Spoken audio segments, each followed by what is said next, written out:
일반적으로 사람이 다른 사람을 평가하거나 판단할 때는 겉과 속을 함께 보고 결정을 합니다.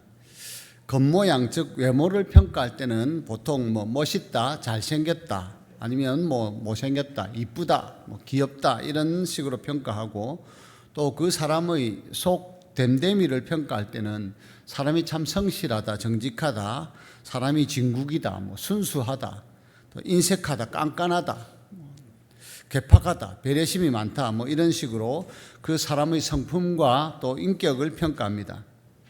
그렇다면 왜 우리는 그렇게 사람의 겉과 속을 구분을 하면서도 또 종합하여 평가를 하는 것일까요? 그것은 당연히 사람은 겉과 속을 가진 존재이기 때문이지요. 좀 전에 우리가 교독한 오늘 성경 본문의 앞장에서 4장에서 보면 사도 바울은 겉사람과 속사람을 구분하여 이렇게 증언을 합니다. 고린도서 4장 16절 이하에 그러므로 우리가 낙심하지 아니하노니 우리의 겉사람은 낡아지나 우리의 속사람은 날로 새로워지도다. 우리가 잠시 받는 환난의 경한 것이 지극히 크고 영원한 영광의 중한 것을 우리에게 이루게 함이니 우리가 주목하는 것은 보이는 것이 아니요 보이지 않는 것이니 보이는 것은 잠깐이요 보이지 않는 것은 영원함이라. 오늘 이 성전에 나와서 하나님께 예배드리는 우리는 믿음으로 사는 사람들인 줄 압니다. 믿음으로 사는 성도는 육신의 눈에 보이는 것들을 쫓아 사는 사람이 아니라 육신의 눈이 아닌 믿음의 눈으로 보고 또 마음과 영의 눈에 보이는 것들을 믿고 또 소망하며 사는 존재입니다. 히브리서 기자가 히브리서 11장에 이렇게 기록하고 있습니다. 믿음은 바라는 것들의 실상이요 보이지 않는 것들의 증거니 선진들이 이로써 증거를 얻었느니라.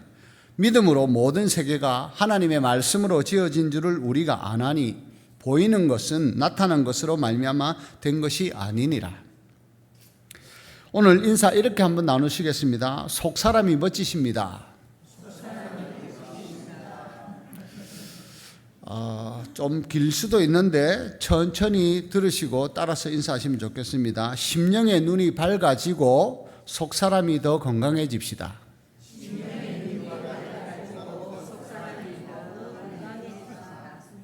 한 번만에 인사 안 되신 분 혹시 한 번 더 인사 읽어드리겠습니다. 뭐였죠 인사가? 심령의 눈이 밝아지고 속사람이 더 건강해집시다. 예. 오늘 이 예배 자리에 나온 여러분 모두 정말 심령의 눈이 밝아지시고 또 속사람이 더 강건해지는 은혜가 있기를 축복합니다. 물론 육체도 더 힘있고 또 건강도 좋아지시기를 축원합니다. 근데 믿음의 눈, 심령의 눈이 밝은 사람은 하나님의 말씀을 통해서 자기 영혼의 구원과 또 거룩함을 기뻐하고 즐거워하며 삽니다. 그런 사람이 믿음의 눈, 심령의 눈이 밝은 사람입니다. 하나님께서 내게 베푸신 은혜, 구원, 그리고 날마다 새롭게 내려주신 은혜가 또 나를 거룩하게 하심이 얼마나 놀라운 은혜인가를 아는 사람은 심령의 눈이 밝은 사람이에요. 또 믿음이 좋은 사람이라고 할 수 있습니다. 오늘도 하나님이 각자에게 주시는 말씀과 은혜로 인해서 우리 심령에 또 감사와 기쁨이 충만해지기를 축복합니다. 오늘 본문에서 겉사람과 속사람을 사도 바울은 장막집에 비유해서 가르쳐 주고 있습니다. 이 땅의 장막집이 무너지면 하나님께서 지으신 집, 그 손으로 지은 것이 아니요 하늘에 있는 영원한 집이 우리에게 있는 줄을 우리가 안다. 믿음으로 아는 것이죠. 그렇습니다, 여러분. 이 땅의 장막집은 어떤 식으로든 낡아지고 무너지게 되어 있습니다. 육체가 거하는 우리의 몸은 몸 아니라 실제로 우리의 물리적인 가옥, 집, 주택도 지진이나 태풍 또는 전쟁과 같은 폭격 등 물리적인 충격에 의해서 소멸되기도 합니다. 다 무너지고. 뿐만 아니라 사람의 영혼이 거하는 육체 또한 흙으로 지어졌기 때문에 질병이나 사고와 같은 충격뿐 아니라 시간의 흐름에 따라서도 자연적으로 점점 쇠퇴해지고 썩어지는 것이 인생의 섭리입니다. 하지만 하늘에 있는 장막집은 영원하다고 사도 바울이 증언하지요. 우리가 교독했던 1절 말씀에 분명히 그렇게 선언하고 있습니다. 만일 땅에 있는 우리의 장막집이 무너지면 하나님께서 지으신 집, 곧 손으로 지은 것이 아니요 하늘에 있는 영원한 집이 우리에게 있는 줄 아노라. 이런 믿음을 바울은 가졌기 때문에 차라리 자신이 담대하게 원하는 바는 이 땅에서의 삶에 집착하여 사는 것이 아니라 8절 이하에 그렇게 기록하고 있죠. 우리가 담대하여 원하는 바는 차라리 몸을 떠나 주와 함께 있는 그것이라. 그런즉 우리는 몸으로 있든지 떠나든지 주를 기쁘시게 하는 자가 되기를 원하노라. 자기 영혼이 육신의 장막을 벗어나서 주님과 함께 있는 것을 사실은 담대하게 그렇게 바라고 원한다는 것입니다. 하지만 자신은 지금 육체에 머물러 사는 존재로 있으니 몸으로 있든지 떠나든지 주를 기쁘시게 하는 자가 되기를 힘쓴다고 그렇게 말하고 있는 것이죠. 왜 그렇습니까? 어떻게 그렇게 살았는가 하는 그 사람의 행위와 믿음에 따라 하나님께서 각각 선악간에 그 몸으로 행한 것대로 심판하실 것이기 때문이라는 것입니다. 그런 연유로 해서 사도 바울은 골로새 교회 성도들을 향해서는 위의 것을 생각하고 땅의 것을 생각하지 말라고 권고했습니다. 골로새서 3장에 그러므로 너희가 그리스도와 함께 다시 살리심을 받았으면 위의 것을 찾으라. 거기는 그리스도께서 하나님 우편에 앉아 계시느니라. 위의 것을 생각하고 땅의 것을 생각하지 말라. 이는 너희가 죽었고 너희 생명이 그리스도와 함께 하나님 안에 감추어졌습니다. 우리 생명이신 그리스도께서 나타나실 그때에 너희도 그와 함께 영광 중에 나타나리라. 오늘 성가대가 찬양을 할 때 저에게 물론 여러분도 그러신 분들이 여러분 계시겠지만 어떤 감정이라고 할까요? 안타까움, 슬픔, 또 망연함. 지난주에 바로 이 자리 가운데에서 하나님께 성가대원으로 찬송을 드렸던 김삼식 장로님이 목요일 날 목욕을 가셨다가 의식을 잃고 소천하셨습니다. 하나님께서 그렇게 그 영혼을 불러가신 것이죠. 그리고 어제 오전에 우리가 발인 예배를 드리고 울산 하늘공원으로 이동을 해서 잔디장에 유골을 안치했습니다. 장로님께서 70평생 입고 사셨던 이 땅에서의 유한한 장막집인 육체는 울산 하늘공원의 흙으로 돌아갔습니다. 하지만 장로님의 속사람인 영혼은 하늘의 아버지 하나님께서 하나님의 나라로 부르셔서 우리 주 예수님의 재림의 날까지 또 영원한 집의 침상에서 평안한 안식과 평안을 누리며 쉬게 하시는 줄로 믿습니다. 장로님 입관 예배 때 나누었던 본문 말씀 이사야서 57장에 분명히 이렇게 기록되어 있습니다. 의인이 죽을지라도 마음에 두는 자가 없고 진실한 이들이 거두어감을 당할지라도 깨닫는 자가 없도다. 의인들은 악한 자들 앞에서 불리어 가도다. 그들은 평안에 들어갔나니 바른 길로 가는 자들은 그들의 침상에서 편히 쉬리라. 우리 김삼식 장로님께서 걸어가신 길은 세상 사람들이 보기에는 그냥 일반적인 세상 사람들의 길처럼 보였을지 모르지만 우리 주 예수님, 길이요 진리요 생명이신 예수님을 믿고 사신 삶이었기 때문에 그 길이 바른 길이요 진리의 길이요 의의 길이었음을 저는 믿습니다. 그래서 그 길을 걸어서 70평생을 사신 장로님의 영혼을 하나님께서는 안식하게 하시고 또 참 평안을 누리게 하시는 줄로 믿는 것입니다. 우리가 믿는 하나님은 여호와 샬롬, 참 평강의 하나님이십니다. 그러므로 내가 곧 길이요 진리요 생명이라고 선포하신 예수님을 구주로 믿고 일생을 사셨던 장로님뿐만 아니라 우리 모두에게도 하나님께서는 참된 안식을 주실 줄로 믿습니다. 그렇다면 우리가 어떻게 무슨 자격으로 그런 안식을 누릴 수 있습니까? 당연히 진리이신 예수님을 믿고 그 말씀에 순종하는 믿음으로 누리게 되는 것입니다. 히브리서 3장 18절 이하의 말씀 한 절씩 같이 한번 확인해 보겠습니다. 또 하나님이 누구에게 맹세하사 그의 안식에 들어오지 못하리라 하셨느냐? 곧 순종하지 아니하던 자들에게가 아니냐? 이로 보건대 그들이 믿지 아니함으로 능히 들어가지 못한 것이라. 그러므로 우리는 두려워할지니 그의 안식에 들어갈 약속이 남아 있을지라도 너희 중에는 혹 이르지 못할 자가 있을까 함이라. 그들과 같이 우리도 복음 전함을 받은 자이나 들은 바 그 말씀이 그들에게 유익하지 못한 것은 듣는 자가 믿음과 결부시키지 아니함이라. 함께 읽겠습니다. 이미 믿는 우리들은 저 안식에 들어가는도다. 그가 말씀하신 바와 같으니 내가 노하여 맹세한 바와 같이 그들이 내 안식에 들어오지 못하리라 하셨다 하였으나 세상을 창조할 때부터 그 일이 이루어졌느니라. 아멘. 하나님의 말씀을 들어도 믿음을 결부시키지 않으면 하나님 말씀에 순종하는 삶을 살기가 어렵고, 그렇게 되면 하나님의 안식에 들어갈 수가 없다는 것입니다. 그러므로 우리는 하나님 앞에서 두렵고 떨리는 마음으로 하나님의 말씀을 받고 또 믿음으로 살아야 되는 줄 믿습니다. 예수님께서 그 사실을 분명히 제자들에게 가르쳐 주시면서 확인시켜 주셨습니다. 거처를 예비하러 간다고 말씀을 하셨죠. 요한복음 14장에 보면 너희는 마음에 근심하지 말라. 하나님을 믿으니 또 나를 믿어라. 내 아버지 집에 거할 곳이 많도다. 그렇지 않으면 내가 너희에게 일렀으리라. 내가 너희를 위하여 거처를 예비하러 가노니 가서 너희를 위하여 거처를 예비하면 내가 다시 와서 너희를 내게로 영접하여 나 있는 곳에 너희도 있게 하리라. 내가 어디로 가는지 너희가 그 길을 너희가 아느니라. 도마가 묻습니다. 주께서 어디로 가시는지 우리가 알지 못하거늘 그 길을 어찌 알겠사옵나이까? 예수님이 말씀하시죠. 내가 곧 길이요 진리요 생명이니 나로 말미암지 않고는 아버지께로 올 자가 없느니라. 예수님께서 먼저 가셔서 예비하신다고 하신 거처는 어떤 곳입니까? 영원하신 영광의 하나님이 사도 요한에게 환상으로 보여주신 우리의 영원한 장막집은 새 예루살렘 성입니다. 그 새 예루살렘 성이 요한계시록 21장에 이렇게 묘사가 되어 있습니다.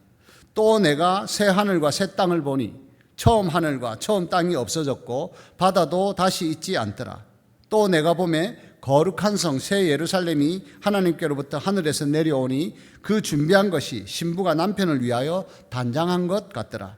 내가 들으니 보좌에서 큰 음성이 나서 이르되 보라 하나님의 장막이 사람들과 함께 있음에 하나님이 그들과 함께 계시리니 그들은 하나님의 백성이 되고 하나님은 친히 그들과 함께 계셔서 모든 눈물을 그 눈에서 닦아주시니 다시는 사망이 없고 애통하는 것이나 곡하는 것이나 아픈 것이 다시 있지 아니하리니 처음 것들이 다 지나갔음이라.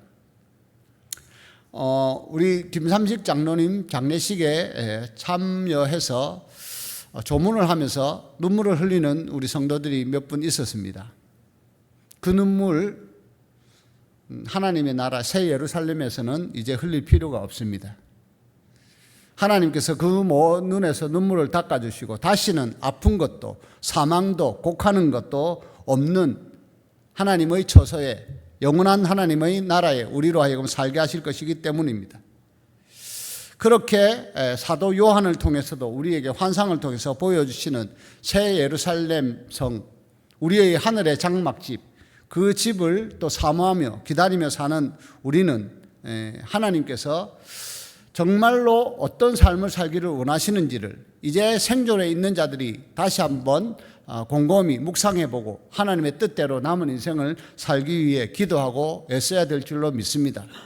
이미 하나님께서 불러가신 하나님의 자녀들은 하나님의 품에서 안식을 이미 누리고 있습니다. 어쩌면 이 땅에 사는 우리에게 더 큰 숙제가 남은 것입니다. 삶이 힘들고 고달프게 느껴지면 나도 빨리 하나님 나라에 들어갔으면 좋겠다.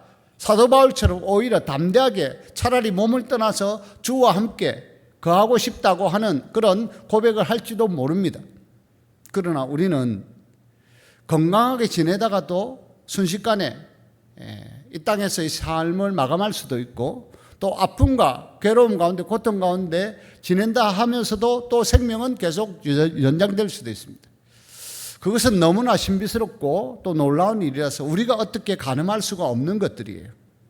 그러나 분명히 우리가 믿고 아는 것은 그 모든 것이 하나님의 뜻과 섭리에 달려 있다고 하는 것이죠. 그러면 우리가 그 하나님의 뜻과 섭리를 또 선한 것으로 완전한 것으로 믿고 의지하며 산다면 하나님께서 우리에게 어떤 현실을 또 부여하시든지 펼쳐주시든지 우리는 믿음으로 사는 것이 중요한 줄을 압니다. 그 믿음이 하나님의 진리의 말씀으로 우리에게 늘 살아있고 또 풍성함으로 인해서 우리에게 허락하시를 하늘에 있는 영원한 장막집 새 예루살렘 성을 사모하고 또 기대하며 사는 우리의 남은 인생이 되기를 소망하고 축복합니다. 계시록 21장 9절 이하에 새 예루살렘의 성의 모습이 묘사되어 있는데 저게 어떻게 묘사되어 있는가 계시록 21장 9절 이하에 한 절씩 한번 읽으면서 확인하고 말씀을 마치겠습니다. 7 대접을 가지고 마지막 7 재앙을 담은 7 천사 중 하나가 나와서 내게 말하여 이르되 이리 오라 내가 신부 곧 어린 양의 아내를 내게 보이리라 하고 성령으로 나를 데리고 크고 높은 산으로 올라가 하나님께로부터 하늘에서 내려오는 거룩한 성 예루살렘을 보이니 하나님의 영광이 있어 그 성의 빛이 지극히 귀한 보석 같고 벽옥과 수정같이 맑더라. 크고 높은 성곽이 있고 12문이 있는데 문에 12천사가 있고 그 문들 위에 이름을 썼으니 이스라엘 자손 12지파의 이름들이라. 동문의 동쪽에 세 문, 북쪽에 세 문, 남쪽에 세 문, 서쪽에 세 문이니 그 성의 성곽에는 12기초석이 있고 그 위에는 어린 양의 12사도의 12이름이 있더라. 내게 말하는 자가 그 성과 그 문들과 성곽을 측량하려고 금갈대자를 가졌더라. 그 성은 네모가 반듯하여 길이와 너비가 같은지라. 그 갈대자로 그 성을 측량하니 12,000사디온이요 길이와 너비와 높이가 같더라. 그 성곽을 측량하며 144규빗이니 사람의 측량 곧 천사의 측량이라. 그 성곽은 벽옥으로 사였고 그 성은 정금인데 맑은 유리 같더라. 그 성의 성곽의 기초석은 각색 보석으로 꾸몄는데 첫째 기초석은 벽옥이요 둘째는 남보석이요 셋째는 옥수요 넷째는 녹보석이요 다섯째는 홍마노요 여섯째는 홍보석이요 일곱째는 황옥이요 여덟째는 노곡이요 아홉째는 담황옥이요 열째는 비치옥이요 열한째는 청옥이요 열두째는 자수정이라. 그 12문은 12진주니 각 문마다 한 개의 진주로 되어 있고 성의 길은 맑은 유리 같은 정금이더라. 성 안에서 내가 성전을 보지 못하였으니 이는 주 하나님 곧 전능하신 이와 및 어린 양이 그 성전이심이라. 그 성은 해나 달의 비침이 쓸데없으니 이는 하나님의 영광이 비치고 어린 양이 그 등불이 되심이라. 만국이 그 빛 가운데로 다니고 땅의 왕들이 자기 영광을 가지고 그리로 들어가리라. 낮에 성문들을 도무지 닫지 아니하리니 거기에는 밤이 없음이라. 사람들이 만국의 영광과 종기를 가지고 그리로 들어가겠고. 함께 읽겠습니다. 무엇이든지 속된 것이나 가증한 일 또는 거짓말하는 자는 결코 그리로 들어가지 못하되 오직 어린 양의 생명책에 기록된 자들만 들어가리라. 아멘. 이 기록을 우리가 또박또박 교독하여 읽었고 제가 AI에 부탁을 해서 만든 사진도 보았지만 어쩌면 별로 감동이 없을 수도 있습니다. 그러나 이런 장면들을 실제로 환상 가운데 보고 기록한 사도 요한은 어땠을까요? 정말 꿈꾸는 것 같았을 거예요. 정말 환상 중에 있었을 거예요. 근데 그 꿈꾸는 것 같은 것이 환상 같은 것이 현실로 주어진다고 할 것 같으면 얼마나 영광스럽고 놀라운 것이겠습니까? 오늘 모쪼록 바라기는 그게 정도의 차이는 있겠지만 우리 각자에게 또 심령의 눈으로 믿음의 눈으로 느껴지고 또 보여지는 은혜가 있기를 축복합니다. 그래서 이 땅에서의 삶이 아무리 멋있어 보일지라도 이 새 예루살렘 성에 비하면 정말 하찮은 것이고 보잘것없다는 것. 그리고 또 한편으로는 우리가 이런 육체의 장막에 거하는 것이 뭐 대단한 것 같지만 사실은 별것 아니라고 하는 것. 그럼에도 하나님께서는 우리를 하나님의 영광의 자녀로 영원한 생명의 나라의 백성으로 또 삼아주시고 그 삶을 누리도록 우리를 선택해 주시고 또 예수 그리스도를 믿음으로 남은 인생을 살아가게 하신다는 것, 그것이 우리에게 베푸시는 은혜요 또 감사의 제목인 줄을 믿습니다. 그 감사를 또 그 은혜를 날마다 하나님께 우리가 이 땅에 살아있는 동안에 새 노래로 올려드리고 또 앞서가신 우리의 믿음의 선조들 또 하나님께서 정말 안식에 또 평안에 안위해 주셨다가 우리 주님 재림의 날에 다시 정말 반가운 모습으로 우리가 환한 얼굴로 만나는 은혜가 있도록 함께 기도드리겠습니다. 사랑과 은혜의 하나님 아버지, 우리가 이 세상에 사는 동안 우리의 육체는 참으로 날이 갈수록 자연적으로도 쇠퇴하여지고 또 아무리 건강하던 사람도 어떤 사고나 충격을 받으면 그 영혼이 몸에서 떠나 죽음을 맞을 수밖에 없는 것이 우리의 현실이요 또 숙명인 것을 오늘도 주시는 말씀 앞에서 다시 한번 새겨보며 하나님 앞에 기도하게 해주심을 감사합니다. 오늘 우리로 하여금 하늘에 있는 영원한 장막집을 사모하며 또 기대하며 사는 믿음을 또 분명하게 가지게 해주시고 또 그 믿음으로 하나님이 기뻐하시는 삶을 이 땅에서 남은 우리의 인생 동안 살아가게 하실 줄을 믿사오니 성령께서 순간순간 하루하루 우리와 동행하여 주시고 하나님의 기쁘신 뜻을 또 따르며 이루며 살기 위해 기도하고 애쓰는 우리 모두가 되게 하여 주시기를 축복합니다. 하나님 아버지, 그런 은혜를 우리에게 베풀어 주셔서 하나님의 선하심과 또 살아계심을 우리로 하여금 찬송하게 하시고 세상 가운데 증거하며 선포하는 삶을 살게 하여 주시옵소서. 하나님께서 내 백성은 이를 위하여 내가 지었나니 나를 찬송하게 하려 함이라고 말씀하여 주셨사오니 우리의 모든 삶의 현장에서 또 삶의 처소에서 하나님이 주시는 성령의 기름 부으심으로 말미암아 샘솟듯 솟아나는 새 힘이 소망이 살아있게 하여 주시고 하나님을 향한 찬송의 노래가 끊이지 않는 복된 하루하루의 삶을 이어가게 하여 주시옵소서. 그렇게 살기 위해 하나님 아버지, 우리가 필요하다고 느끼는 것들이 많이 있습니다. 물질도 필요하고 또 육체의 건강도 필요하고 또 우리 스스로 인간과의 관계에 있어서도 원만함과 화평함이 있어야 되는 줄을 압니다. 사실은 이 모든 것들이 하나님께서 주관하시고 다스리는 것임을 우리가 믿음으로 또 고백하오니 하나님께서 우리의 모든 환경과 처지와 상황까지도 우리의 심령의 또 상태까지도 주관하시고 역사하셔서 하나님께 온전한 예배를 올려드리는 거룩한 삶을 살게 하여 주시옵소서. 우리의 일상의 삶이 그런 하나님께 올려드리는 거룩한 예배가 되게 하심으로 찬송과 영광을 받으시고 우리로 하여금 하늘의 영원한 장막집을 더 아름답게 지어가게 하시는 하나님 아버지께 감사드리며 우리 주 예수 그리스도의 이름으로 기도드립니다. 아멘.